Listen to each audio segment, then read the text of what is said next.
वक्रतुंड महाकाय सूर्यकोटि समप्रभ निर्विघ्नं कुरु मे देव सर्वकार्येषु सर्वदा।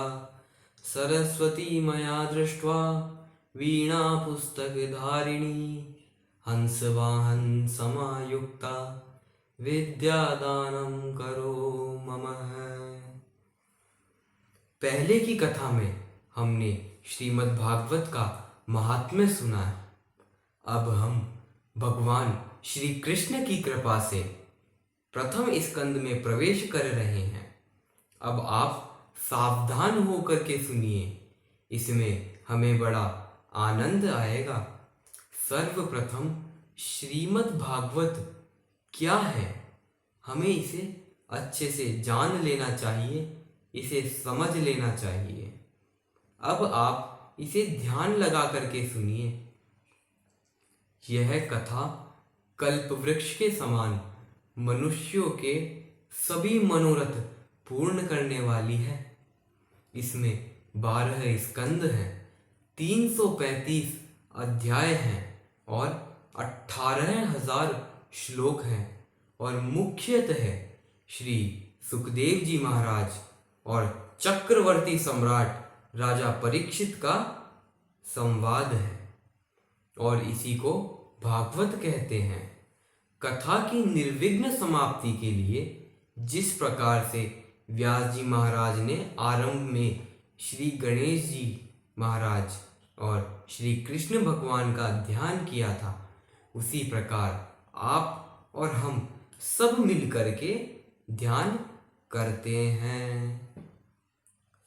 जन्माद्यस्य से लेकर के धाम्ना स्वेन सदा निरस्तकुहकं सत्यम परम धीमहि।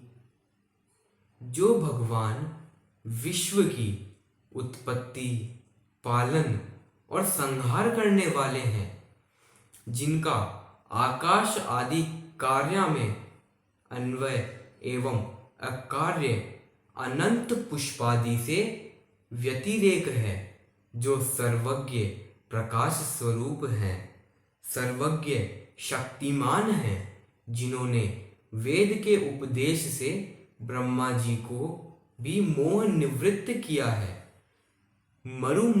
मरुमरीचिका के समान मिथ्या जगत भी जिनके आराध्य से सत्यवत प्रतीत हो रहा है एवं जिन्होंने अपने तेज से भक्तों के अज्ञान दूर किए हैं, उन सत्य स्वरूप परमात्मा श्री कृष्ण को हम नमस्कार करते हैं, प्रणाम करते हैं। इस कथा का श्रवण, मनन और चिंतन करने से ही भगवान श्री कृष्ण बड़ी सरलता से हृदय में आ विराजते हैं। इसीलिए श्रीमद् भागवत को वेद रूपी कल्प वृक्ष का रसमय फल बताया है।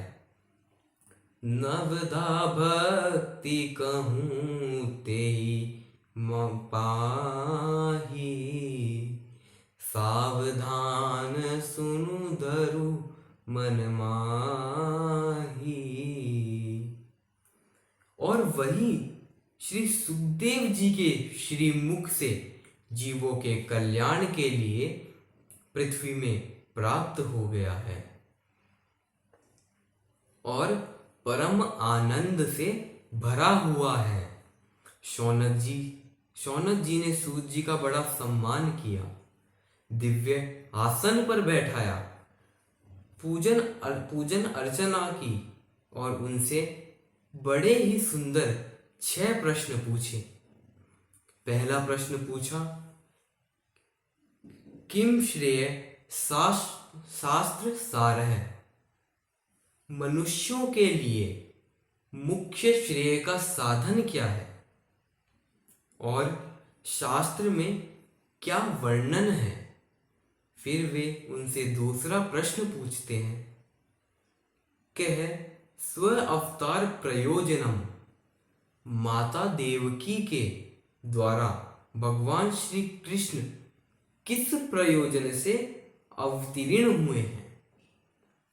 तीसरा प्रश्न वे पूछते हैं, किम कर्म के अवताराश्च, क्या क्या उदार कर्म किए,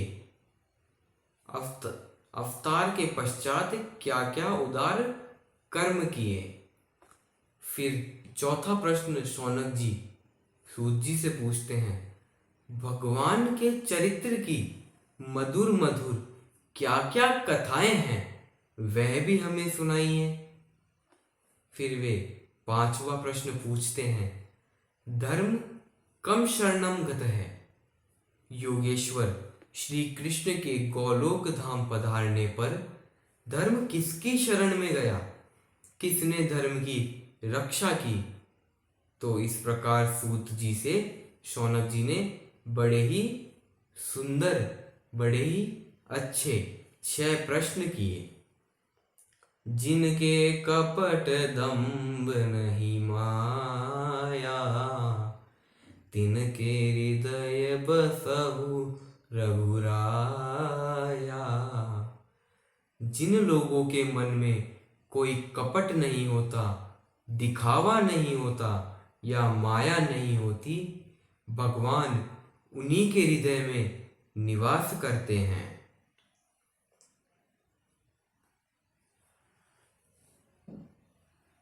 जब कोई भक्त भगवान के चरित्र को सुनने की इच्छा रखता है तो वह योग्य सम्माननीय पुरुष से ऐसे ही प्रश्न करता है।